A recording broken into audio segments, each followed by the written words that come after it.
In emergency management, the definition of a stakeholder is any person or entity with a vested interest in the survival or recovery of a given community.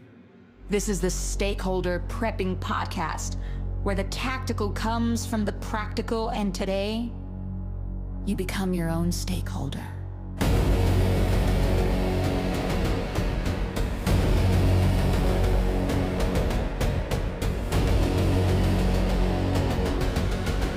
Here are your hosts, Chris and AC.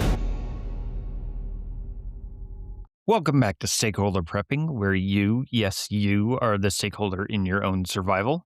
And today we're talking about why your plan A is basically a suicide note if it doesn't have friends. I mean, most people live in a state of normalcy bias, that warm, fuzzy feeling that the grocery store will always have the organic kale that you like. And spoiler alert, it won't. Also, spoiler alert, I'm gonna read another cool review we got, because we got another really cool one, and it was on iTunes, and it was a 5-star, and I just wanted to read this if that's okay. Nice. I like the reviews. Review time. I like the reviews. I do want to put together like all the really bad reviews too, because there's actually, it's not a lot, but there's a couple that I can think of that were like some kind of like, kind of crappy comments we got that I would like to like to pick those apart too. But this one was awesome, and this was from Mark, and I think he just found us recently somewhere. But he says, "Awesome show to binge. I discovered these guys from a Facebook group they frequent and decided to give them a follow. Chris and AC are great hosts. Their information is well vetted, and most importantly, it's practical. They give you informed topics on specific areas like budget prepping, skills to learn, and more underrated areas people forget, like prepping, burnout, and bartering. The hosts have great chemistry together, along with some good humor, awesome movie references, and no talk of politics. The guests they have on are top notch also. I totally recommend them, even if you're not into prepping. They are entertaining and educational." That's an awesome. Yeah, I like that, Mark. Thank you. Thank you, Mark. That is a great review. I love that. And yeah, if anybody wants to help us out and not spend any money at all and enjoy this amazing ad-free content that we keep coming back every week and spending tons of time and money and effort on, just leave us a 5-star rating and review on iTunes. That would be huge. And if you're not an iTunes person, you can always give us a 5-star rating on Spotify. You just can't like leave us a review or anything there, but that helps out too. We just don't know who did it. I think that's one thing about Spotify. Like, you can click the little 5-star thing. We actually can't thank you because we don't know who it was. Yeah. But if you are looking to support us and do want to spend some money and get some cool merch, you can always go to our website, stakeholderprepping.com, and we've got some pretty sweet t-shirts that you can get on there. There's also our TACNAV card. And we put a lot of time and effort into designing that thing. It's a lot of math that's in that little card. There's a lot of math in the TACNAV card. Yeah, you can get the TACNAV card, which is an awesome piece of EDC gear designed by us that fits in your wallet. And I think they're like $6.99 on our eBay store. And then, yeah, we do have some cool t-shirts. We've got some fun ones. We got a couple of funny ones we put out, and we're always looking for new gear on the store. That we've got, coffee cups, and there's a fleece blanket up there now and stuff like that with our little logo. So if you want to support the show and you do want to spend a little money, we won't tell you no. There's some cool stuff. And yeah, definitely go buy a hat or a t-shirt or something. Yeah. So today we are going to talk about arguably the most important framework of a well-executed preparedness strategy. Yeah, this is the PACE model episode. And I know we've talked about the PACE model a little bit in the past on a couple of different episodes, but to understand why the PACE model is the holy grail of prepping, you kind of have to look past the gear and look at the psychology of failure. And I think this is really important, that most people fail, not because they didn't have a plan, but because they had one plan that they mistook for a guarantee. That's a really good way to look at it. And real quick, before we dive all in on and around this one, let's define it. Okay. So, many of you know that I have a satellite communication background as part of my Army career. PACE is originally a military comms acronym that has been kind of hijacked by the prepper community. And no shame on hijacking stuff. It's cool. We can Yeah, share. just don't say it in an airport. Right. Yeah. So let's cut this out into acronymies, Okay. which is P for primary. This is your daily driver. This is the easiest, most convenient method. A is alternate. This is the backup you switch to when the primary gets weird. C is contingency. Things are getting a little spicy. It's less convenient, but reliable. And then E is emergency. This is your break glass in case of apocalypse option. Usually it's uncomfortable, but it keeps you alive. And then in some cases, there can be an X at the end, pace X, and that's extreme. That's the I may or may not make this alive. That's a 50-50 shot. So let's give it our best. Got it. So that pace X. So the X is that backup, backup, backup, backup plan. Right. It's all gone to hell, but I'm going to charge the gates anyway and try to get out. Got it. Essentially, anything worth doing is worth over engineering. There is no planned obsolescence when it comes to survival. If it matters to survival, it needs a pace model. Yeah, that's a great way to put it. And in the prepping world, the PACE model is essentially a framework for redundancy and diversity. And I'm going to quote the business world a little bit here, but the PACE model is essentially about building a system that is anti-fragile. And I just like the term. It was coined by this professor, Nassim Nichols Taleb. He wrote a bunch of books about business risk, and I really like his work. He's an American essayist and a statistician and a former uh, risk analyst, and he's known for his work on probability and uncertainty and randomness in sort of the business world. And he wrote a book called Anti-Fragile. And anti-fragile means basically a system that gains from disorder and stressors and volatility. So, this is where systems, people, or organizations get stronger and faster or better when they're exposed to chaos and uncertainty and shocks. And he has a great quote that I just love, and it seems very applicable to this discussion. He says, redundancy is ambiguous because it seems like a waste if nothing unusual happens, except that something unusual happens usually. And I just like that. I just think it's a very cool quote. Because yeah, redundancy doesn't, basically saying that redundancy doesn't matter if everything goes fine and well and swimmingly. And then you just don't notice you have the redundancy and you think, it's kind of silly. I don't need the redundancy. So designing your pace model to be anti-fragile means that your system doesn't fail. It's dynamic and it thrives in chaos. I like that. And this is why we get so excited when the lights flicker, because we get to test those systems. We get to test our pace model and how well it's engineered.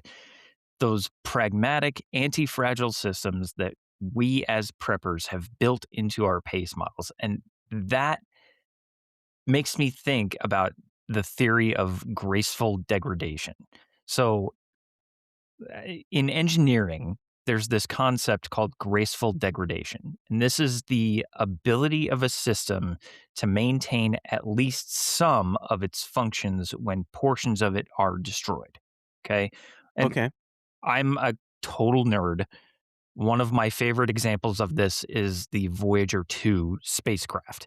So, Voyager 2 features extensive dual redundancy or backup systems for critical components. including computers, thrusters, receivers, which allow NASA to switch to secondary hardware when primary systems fail. And Voyager 1 and Voyager 2 are way out there. They were launched in the 70s and they have just been buzzing ever since, right? Yeah, 1977, I think, Voyager 2. Yeah, they are cooking. Voyager 1 is the furthest man made object in history um, that we know of. Right. That's another episode, though. Yeah, that's a totally different episode. But they allow these systems to switch to secondary hardware when primary ones fail. And most subsystems have a spare unit, and the spacecraft operates on a single point, single fault tolerant design, which means it can withstand the failure of any single component. So without pace, your life is basically a single point of failure system. So if the grid goes down, that's your primary, and you don't have an alternate, you don't just lose convenience, you drop straight into survival crisis, right? If grid goes down and you don't have a generator or some other form of backup power, you're done. So pace allows you to step down that ladder slowly. It's climbing down the step ladder instead of just taking a leap of faith. Head her down the stairs. Yeah. The ultimate goal is to descend slowly from comfort to survival over weeks or months instead of just seconds. And the pace model is eventually a giant airbag that cushions that fall. And just recently, within the last couple of weeks, Voyager 1 lost one of its critical subsystems. So it's got 3 remaining systems on it, and they're trying to fiddle with Voyager 2 to see if they can fiddle with Voyager 1 to turn one of those systems back on. I saw something like that recently. I don't know what I was reading, but it was a story, from NASA where they had, said that one of these systems shut down, and I forget it was Voyager 1 or Voyager 2 that they they recently had some kind of comms go down, a radio go down, and they backdoored into it with a comm system or a radio that they hadn't used in decades. Like an offline radio. And they're like, well, it's got this other radio. Let's see if that works. And they, hacked into it with AM radio and sent some code to like get the other system back online. That's just absolutely amazing. And yeah, I love the Voyager reference. And you're talking about sort of this law of entropy or this Murphy's law. And any physicist will tell you the universe trends toward disorder, which is that entropy, right? Like in a crisis, things always break. Your generator won't start. Your water filter will eventually clog. Your secret bug out location will be occupied by a bunch of hippies. So you have to think about those things, that your primary is going to fail, and especially in a SHTF scenario, your primary is going to fail. So the PACE model, it assumes that plan A will fail. It's this cynical, kind of beautiful way of looking at the world. By planning for failure, you've already beaten the chaos. And I have said this many times before, but you simply choose not to participate in whatever the chaos is because you have a PACE model planned out. If the grid goes down, you just simply choose not to participate in the power outage because you've got 4 other ways to make electricity. So choosing not to participate in the apocalypse, that's what a PACE model is for. It's just sitting there quietly in the corner, and you've got this plan and a backup plan and a backup plan, and you don't really need to think about it. It's like you said, it just slowly helps you kind of climb down that ladder to survival without falling face first out of the tree. Exactly. And it's not just about having the model in place, it's also about practice. Because remember, you're going to fall back to your lowest level of training. And then shit hits the fan, your IQ drops by about 30 points due to cortisol and adrenaline. Remember my little mini biology lesson on the HPA axis a few episodes ago? That's called cognitive lock. So if you haven't predefined your alternate and contingency plans, at least you will freeze. If all you have is a primary and emergency plan and your emergency plan is all that you have practiced, that's what you're going to fall back to. And that's going to be a hard system shock. Sure. Pace is essentially pre-deciding your actions, right? This is your playbook. This is your first down and 20. This is your playbook. Hmm. So you don't have to think, you just have to look at the list. Primary's gone, move to alternate. No debate, no panic, just go with the flow.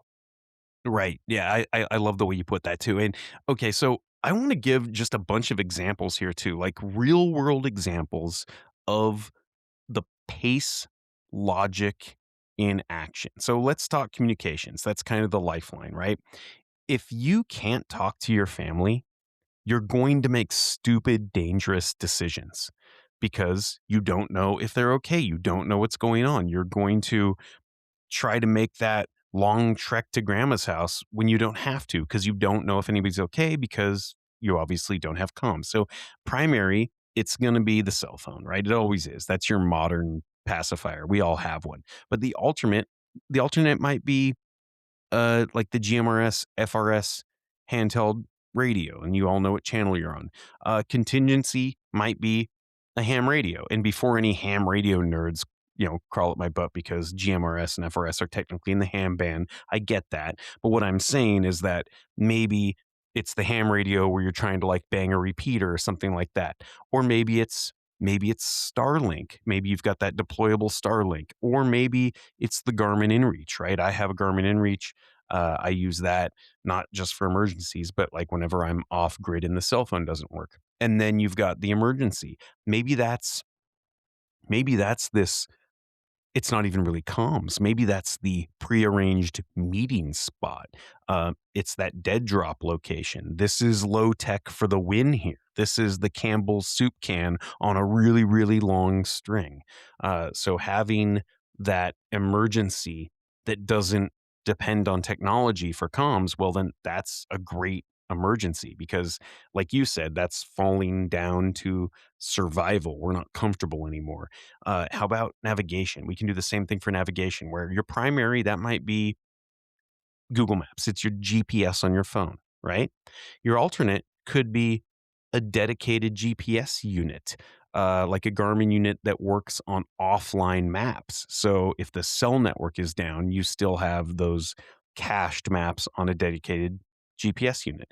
And then your contingency could be dead reckoning using landmarks like in your AOR in the area where you are familiar with those landmarks. And then emergency, that could be the compass and the topographic map from MyTopo and the knowledge of how to use them without crying, right? You need to know how to use the compass and the topo map or they're useless and you actually don't have an emergency plan. That is my favorite one. I Right. Yeah. love map and hard compass, like That's just your the primary. f- Your yeah, primary is that's the physical. where are we going? Give me the my topo map and a compass and a bearing line, and we're just going to do this. Yeah, that is totally me. And really this goes back in history too, right? So a lot of sci-fi uh fans out there are going to probably crawl on my back for this one, but H.G. Wells brought this to life in the War of the Worlds. Uh, and it's often the smallest, most overlooked things that take down giants. So you have to think about this. If your primary is a billion-dollar infrastructure and your emergency is a prayer or hopes and dreams, you are not being an active stakeholder in your own survival. You are being a spectator. Okay. Oh, I see what you're saying. Yeah. Yeah. And I like the H.G. Wells reference. You're right. The War of the Worlds thing where it's like it doesn't matter. We've got all the nukes and guns and ammo and all that. And it was like an amoeba that took down all the aliens or something, right? Yeah, right. The small things. I had a first sergeant that um, I can't remember why he said it, but he used to say it all the time. Anytime we'd make a mistake, he'd come around and he'd say this, and he'd come up to a bunch of us and, hey, Have you ever been bitten by an elephant? What? What? No, no, I've never been bitten by an elephant. All right. Have you ever been bitten by a mosquito? Yeah, that's my point. It's the little things that'll get you. Yeah, I love And it. all of a sudden you start thinking, like, oh, I see what you mean now. And all of a Yeah, sudden the little things start clicking, right? Small right. mistakes compound. And I'm still learning 40 years after, I'm still learning how little mistakes can compound and just keep snowballing. And it's tough to reconcile sometimes. But pace is the difference between being a victim of circumstance and being a manager of a crisis. And which side of the line do you want to be on? It's about ensuring that no matter how hard the world hits you, you have a response ready that doesn't involve just hoping for the best and crossing your fingers and doing whatever to bypass the time. If you could only build a pace model for one category this weekend: transportation, power, water, food, what are you going to build it around? Which one do you feel is currently your single point of failure? Do you have a lot of point of failures? Do you need to start to prioritize which ones you need to build pace models for and start building out a list of, all right, this weekend I'm working on fuel. Next weekend I'm working on food. However you decide to define that is up to you.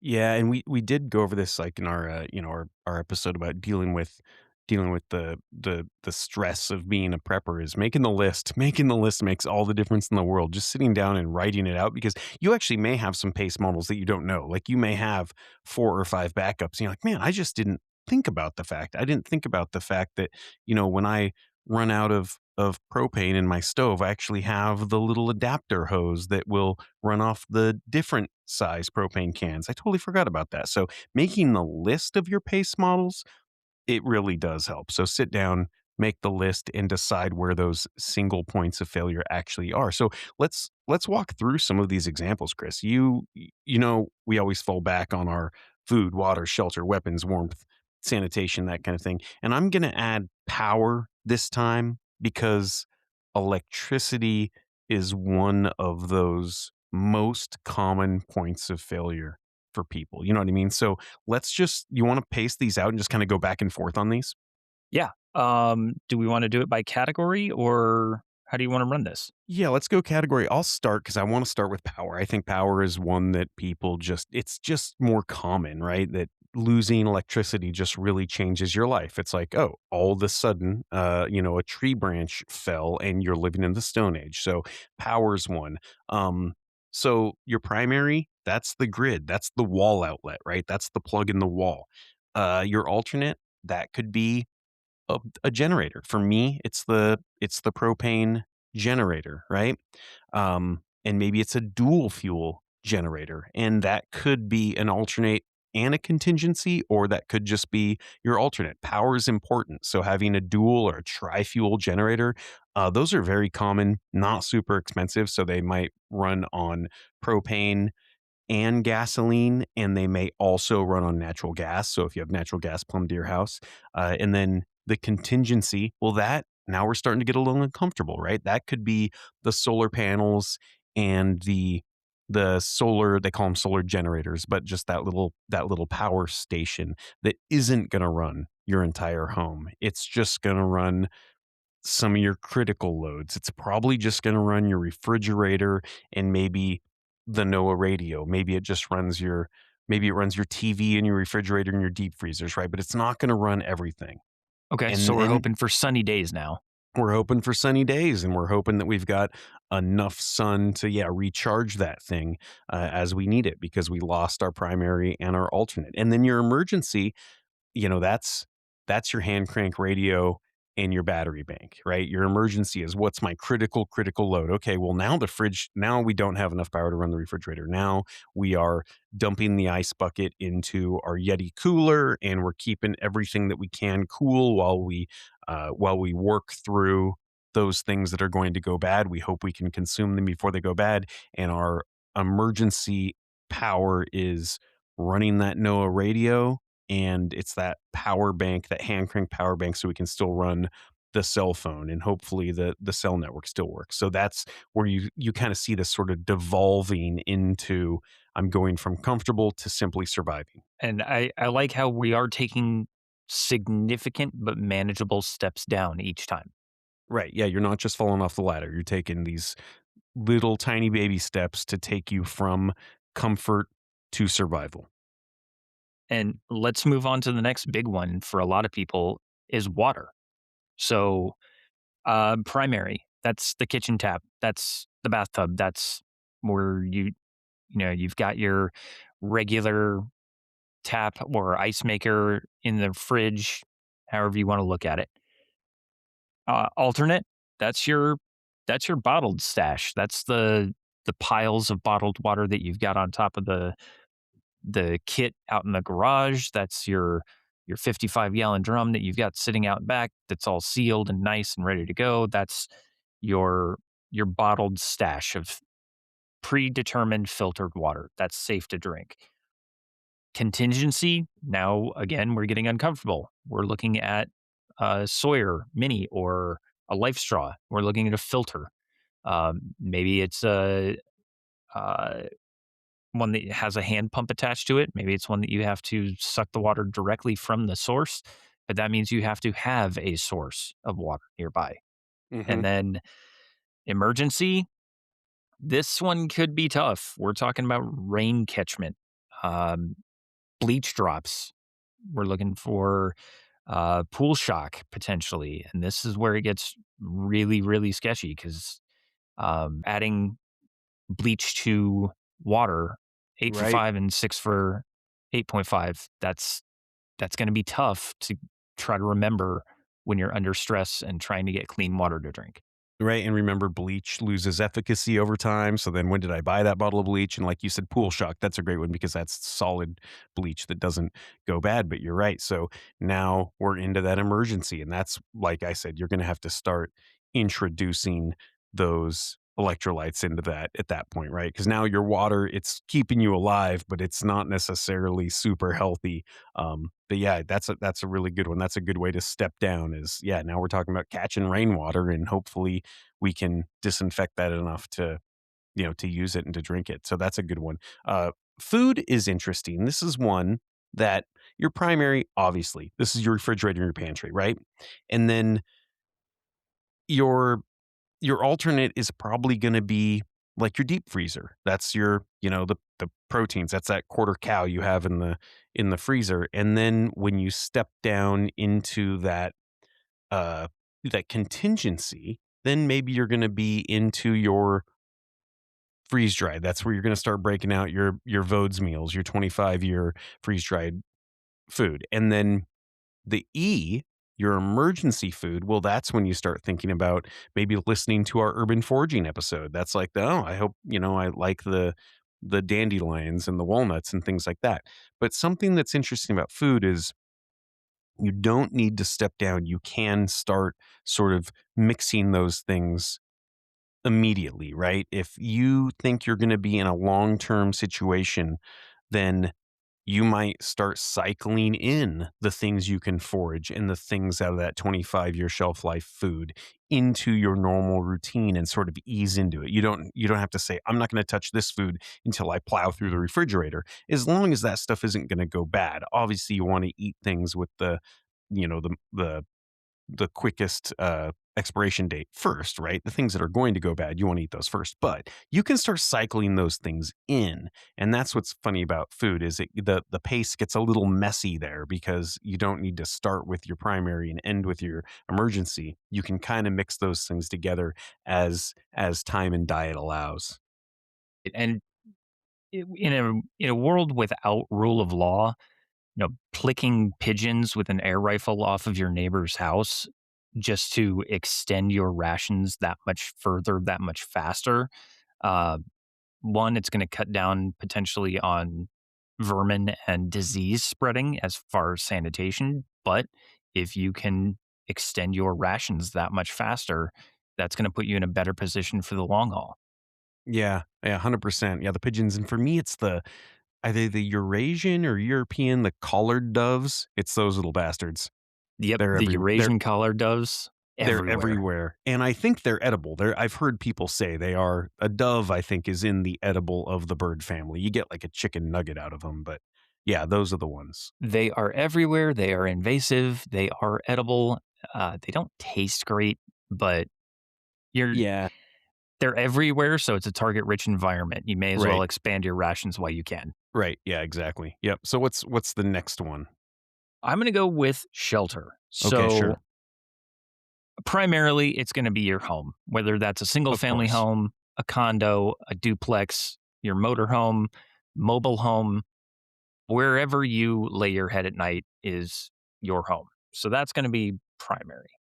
Uh, alternate, we're looking at maybe you have to spend a night in a vehicle or a local hotel, maybe longer, depending on the severity of what's going on. Um, if it's a hurricane or something like that where you're displaced for a week, a local hotel is going to be a lot better on your back than sleeping in the back of your Toyota Corolla, but we make do with what we have to. When we get into contingency, now we're starting to get into the rougher side of things. We're talking about a canvas tent, a stove, that traditional Coleman stove that takes propane. Maybe we're talking about a small barbecue grill out in the middle of the woods. If there's no burn bans, don't want to be the cause of a wildfire. Um, but we're probably talking primitive style camping, not quite Yeah. on the ground.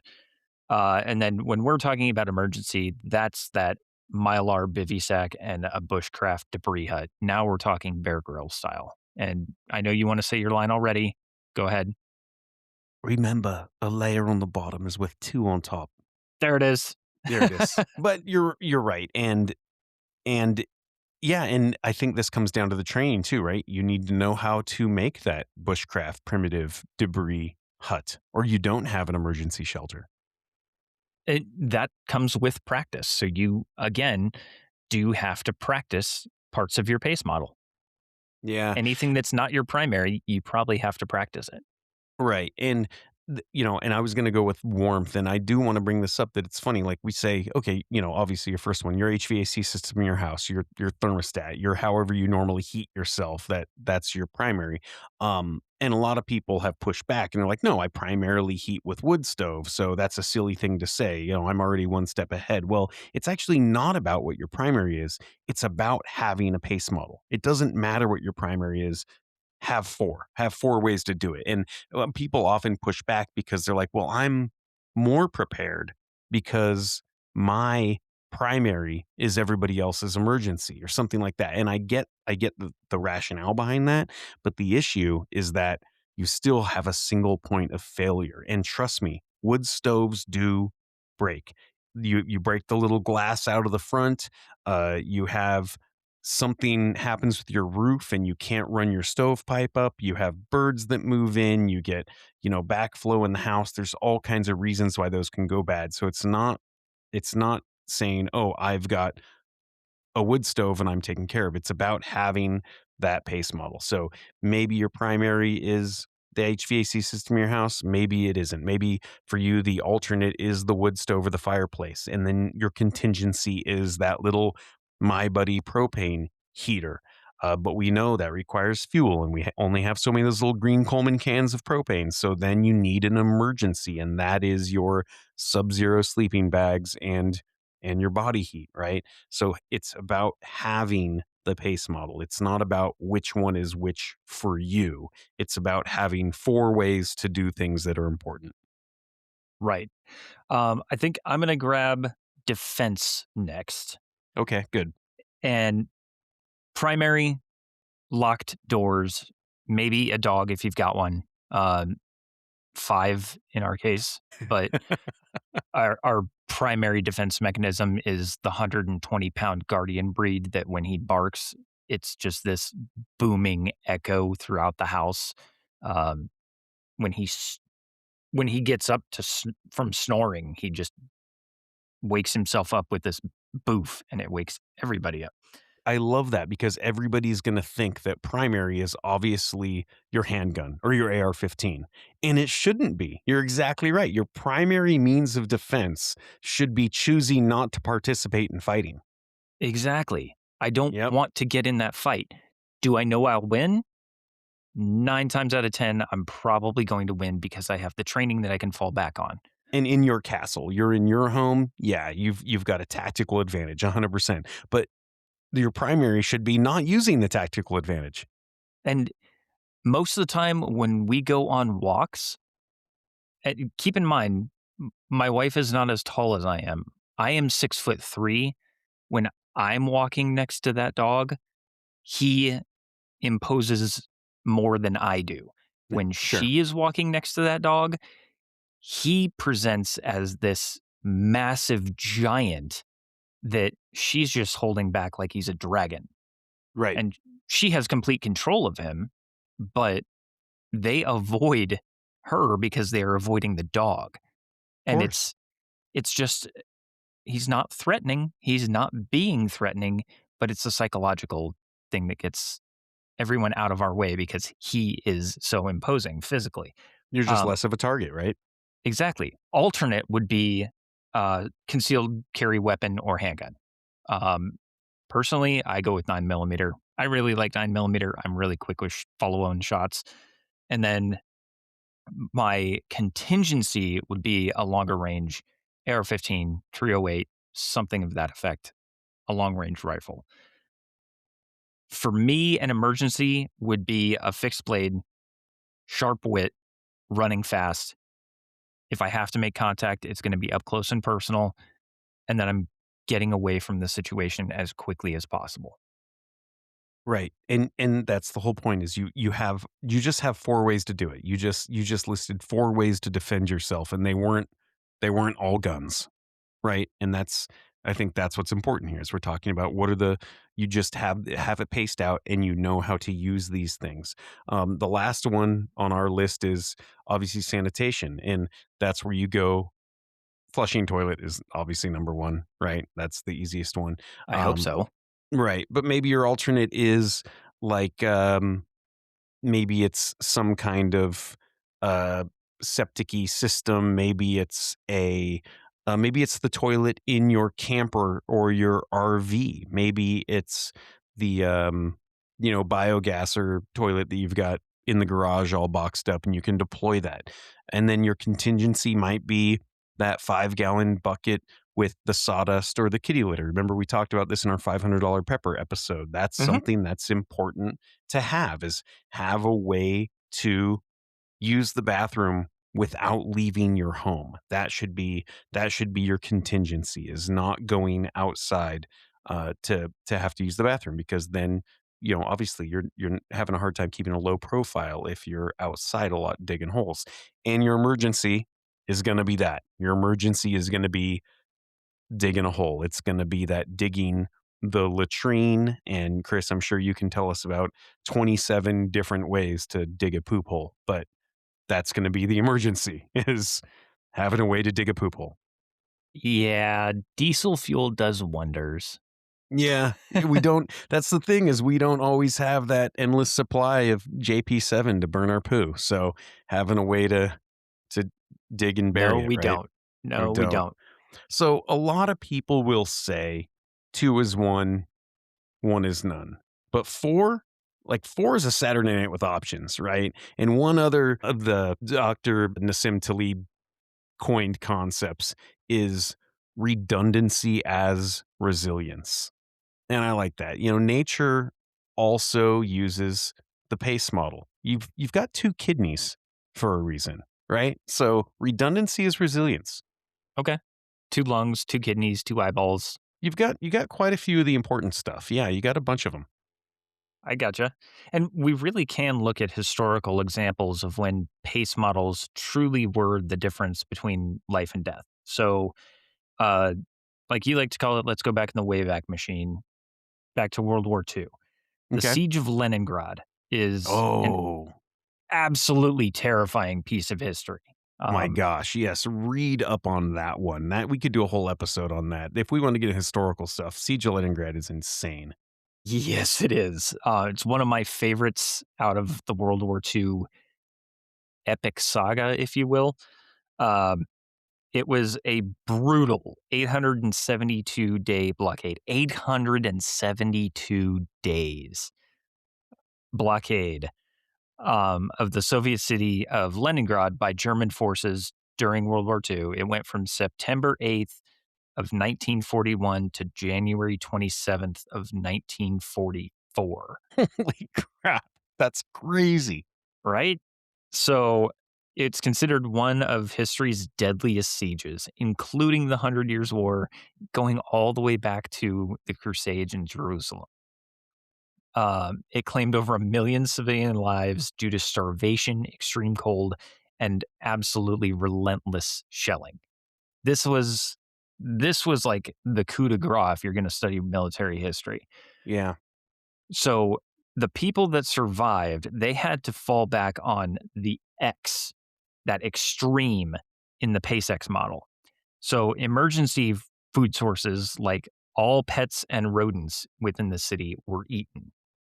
Wow. Survivors fell back onto that extreme, like wallpaper paste and leather, because their primary being stores and alternate being rations were obliterated. The government rationed people down to a contingency of 125 grams of bread per day, about 330 calories of bread per day.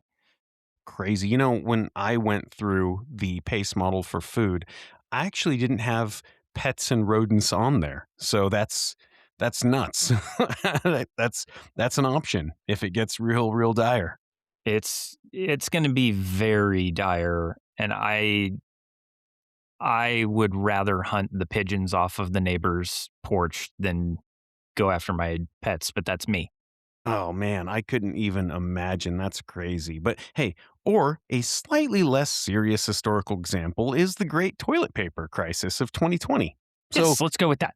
let's go with that. If your PACE model for sanitation was just buy more Charmin, then you failed the most basic IQ test of that decade because, man, everybody else had the same idea. They just bought more Charmin, and there was a toilet paper crisis There was, and really for not good reason, for I no don't good reason think. at all. I don't think. I don't know. There was like, something happened. We should just buy more toilet paper. Yeah, we're gonna be stuck at home, so let's buy more toilet paper. Weirdest thing. Bottled water and toilet paper. I guess. Yeah. So now there are some tips and tricks here. So remember the one at a time rule, which means focusing exclusively on a single task or issue before moving to the next, right? So you were aiming to improve focus, quality, and efficiency, right? Don't Okay. go broke buying that $10,000 solar array before you have a $20 life straw. There are priorities that you can self dictate here. Build your pace model one frame at a time from the ground up. Focus on that lower hanging fruit and the less expensive things because that will keep your stress low. And we don't want to amplify the stress. That's when bad decisions happen. So, the beauty of the pace model is that your primary can easily shift down the line when you get a better primary. Oh, I love that. That's exactly right. So you can have a basic pace model now, and it's got, let's say it's got all the power in the world, but you're right. If you want to add that $10,000 solar array, then everything just sort of shifts down the line. You didn't do all that other thing for no reason. You still have a fully operational pace model. You just made your primary or your alternate better. And I will say, dude, the biggest thing is practice. Practice your preps. Test your pace model. If you haven't used your emergency backup in a drill, like let's say turning off your breakers for the weekend, then you don't actually have an emergency backup. You have a paperweight. You need to actually practice these things. And it's crazy to think about that because, none of us want to go open up our 25-year shelf life buckets of food and try it, because then you've opened it and then, you can't count on that and you've got to get rid of it. You have to eat it in some amount of time. But I have done that. I have taken the big buckets of Costco 25-year food and opened them up and eaten some of them, because you have to practice your preps, and it's not that good. It's mostly just salt and noodles. Well, the Vodes ones are a totally See, different ballgame. that's exactly it. That's exactly right. No, the Vode stuff is actually a real meal, and most of the other stuff is just kind of salt and noodles that'll keep you alive. Because for me, like my Vode's biscuits and gravy, that's like primary breakfast sometimes. It can also be emergency breakfast, but sometimes it's just primary breakfast. Yeah, it's that, "Oh, I just got back from the grocery store. It's Thursday night. I have to get up in the morning. I totally forgot to make dinner. Uh, yep, we're going with hot dish." Totally, 100%. So, man, yeah, I can't say it enough, but you have to practice. You have to test your model. Every one of those things that's worth pacing out is worth practicing, because if you don't practice them, you actually don't have the pace model, because you don't know what the single points of failure are until you actually practice those things. And it does suck, right? It sucks to say, okay, well, let's simulate the power not working, and let's simulate the generator not working. Okay, what are we going to do to keep the food cold? Okay, do we know if our solar generator will actually run the refrigerator? It says it will on the box. It says it's 1200 amp hours, but you really don't know until you try to do it, and then you'll know how much battery life you actually have out of that thing. And you don't even have to kill the rest of the house to do that. That's true. That's true. Yeah, you don't need to go on, full on survivor mode on a weekend. You can just test those components of the pace model. That's right. Yeah. There's also a mindset shift here that a lot of people go through when assembling their pace model. So, preparing is about having options, it is not about paranoia. So, focus on pacing out the most likely scenarios first, right? Don't focus on Faraday cages and tinfoil lined everything. And, you know, I've got my tinfoil lined underwear on before you have four different ways to get rid of your own poop. Yes, exactly. Your black water is going to kill you before an EMP every single time. And you're exactly right. Like, focusing on the most likely scenarios. And you had said something about, you've got a $20 life straw versus your $10,000 solar array or whatever. Like, I get it that you want the awesome, badass power backup. But for the amount of money to tick that one box on your pace model for power, you could assemble every other pace model. You could assemble the entire pace model for your shelter and for your food and for your warmth and for your sanitation for that amount of resources. So focusing on that lower hanging fruit and focusing on those most likely scenarios first. That's just huge, and it's a better mental game too, because you can look back and you can easily accomplish some of this. Like the sanitation one,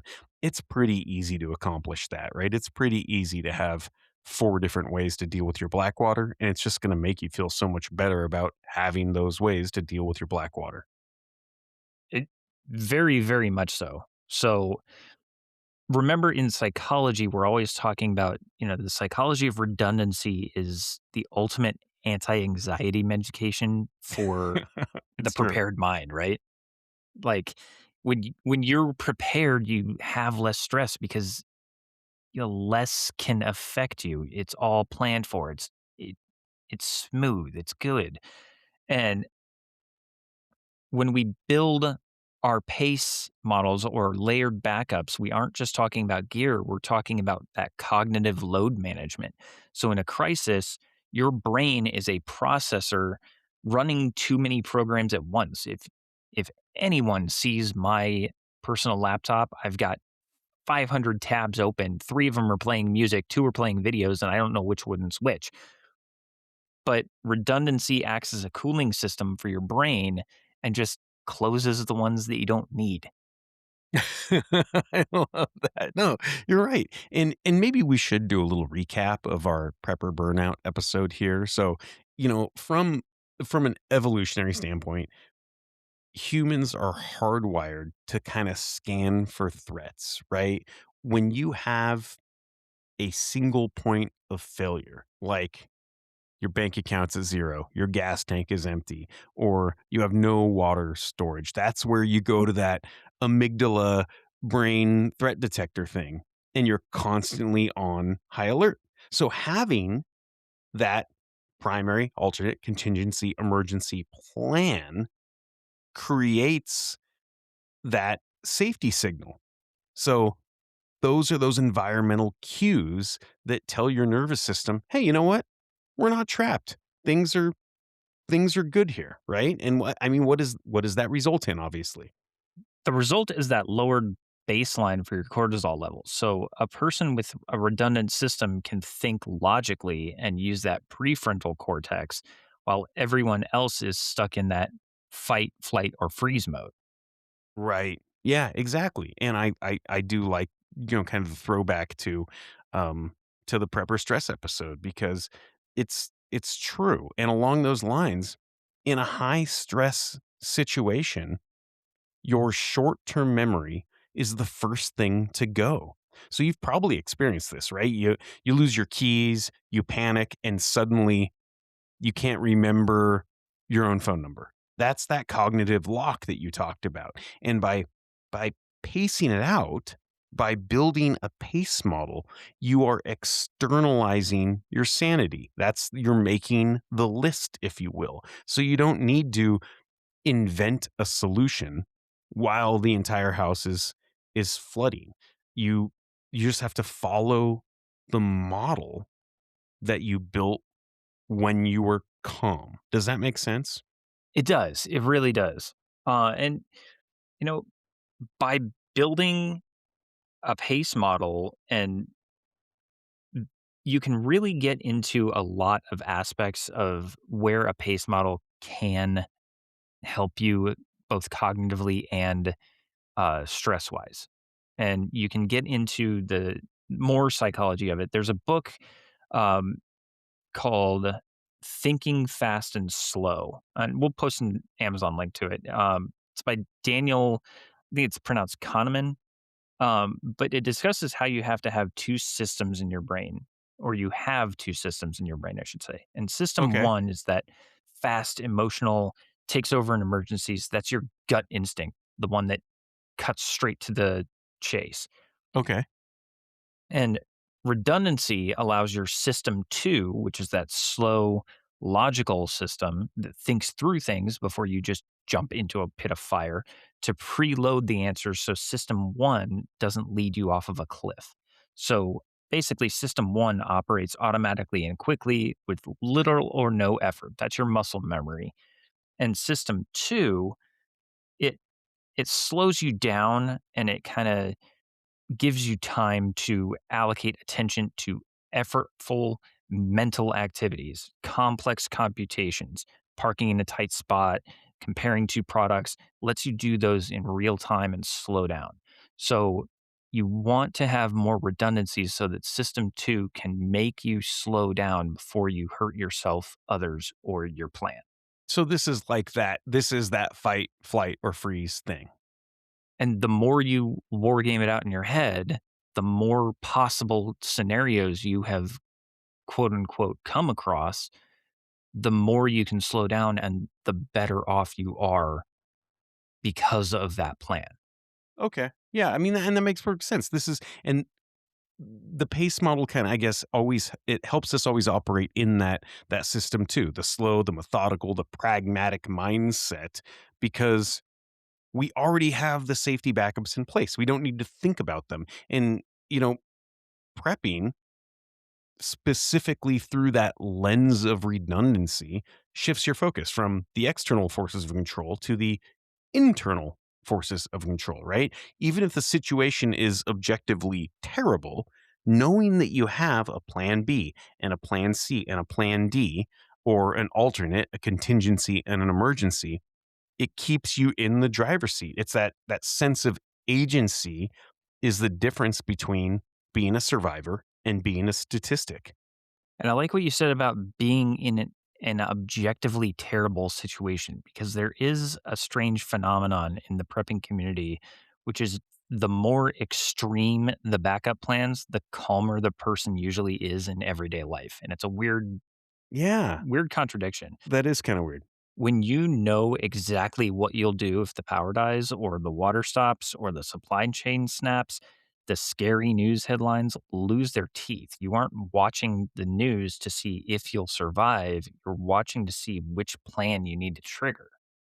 Oh yeah, I like that, and we can really look at, I think, some specific psychological examples of that, right? Like, let's talk about warmth, for example. If your heater breaks in January, a normal person panics because frozen pipes and hypothermia and all that kind of stuff.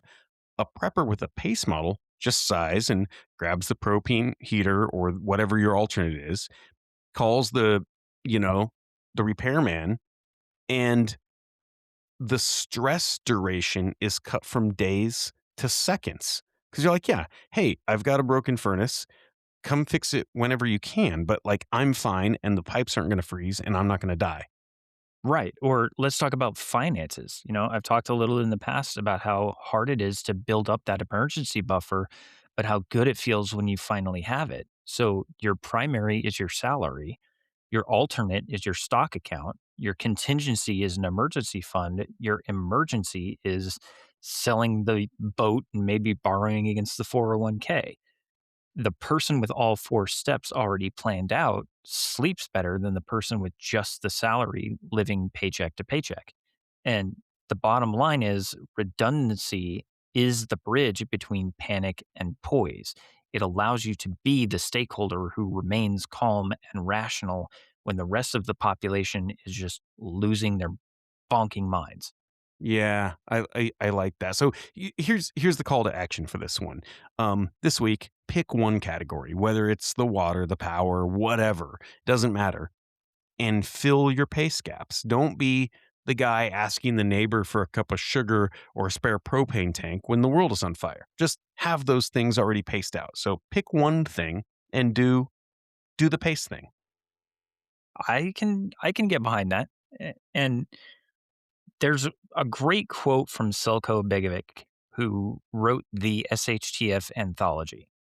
And that quote is, "In the dark, you don't rise to the occasion, you sink to the level of your disorganized bucket of gear." I love that. And Oh, I love that it's because so true. that is so, so true of pace modeling and what so much of the prepper community has just built Right. itself around is I need more gear. I need more gear. And then you're stumbling around in the night and you can't find that flashlight, even though you have 75 of them because you didn't practice and you don't know where you stashed them and half the batteries are dead and all that kind of crap. Right. Like yeah, modeling it out and then practicing it. Yeah, that's exactly right.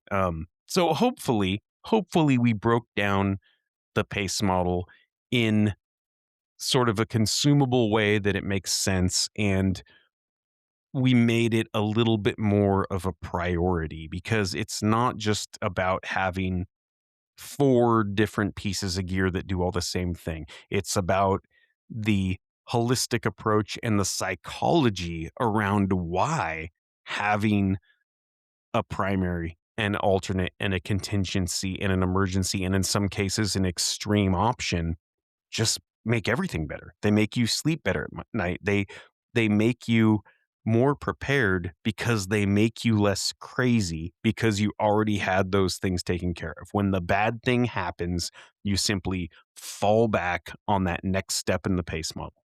Exactly. You're taking one step down instead of face planting off of the top of the ladder. Right. Yeah. Instead of falling off the top of the ladder. I really like that. And you choose not to participate in whatever terrible thing happened because you've got a backup and a backup and a backup and a backup. The Swiss Army knife of awesomeness. The Swiss Army knife of awesomeness. There's a t-shirt in there somewhere. Probably. So definitely come back next week. Next week is going to be awesome. We actually have George Cycle from Mira Safety coming to join us, and But it's yeah. going to be phenomenal. He's such a cool guy. Yeah, that's awesome. He's totally New York, man. He's like a New Yorker, and he's gonna be pretty like. We're not going to Starbucks. We're going to fucking Dunkin'. Yeah, we're Yeah. definitely going to Duncan. I hope he So doesn't listen to this before the episode. join us next week. We're going to be interviewing George from Mirror Safety. But until then, remember, you are your own stakeholder. We will see you then.